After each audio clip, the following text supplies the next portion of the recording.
বাংলাদেশ জামায়াতে ইসলামীর আমির ডক্টর শফিকুর রহমান সম্প্রতি সমাবেশে অসুস্থ হয়ে হাসপাতালে চিকিৎসা গ্রহণ করেন। পরে তার ফলো আপ চিকিৎসার অংশ হিসেবে গতকাল মঙ্গলবার রাজধানীর একটি বেসরকারি হাসপাতালে এনজিওগ্রাম করা হয়। চিকিৎসকরা তার হার্টে 3টি প্রধান রক্তনালীতে ব্লক ধরা পড়ার কথা জানিয়েছেন।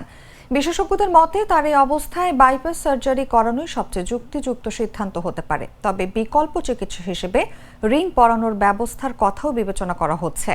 তবে এ পর্যন্ত বাইপাস সার্জারি নাকি রিং পরানো হবে কিংবা দেশে চিকিৎসা নেবেন নাকি বিদেশে যাবেন, এসব বিষয়ে চূড়ান্ত কোনো সিদ্ধান্ত হয়নি।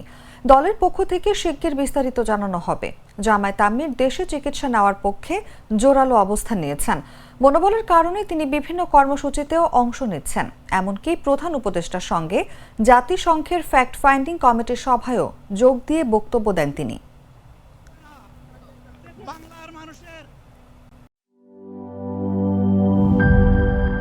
বান্ডেল থাকলে প্রতি সেনমানিতে টাকা বাঁচবে। বিকাশ সেনমানি বান্ডেল কিনে জিতুন প্রতি লেনদেনে।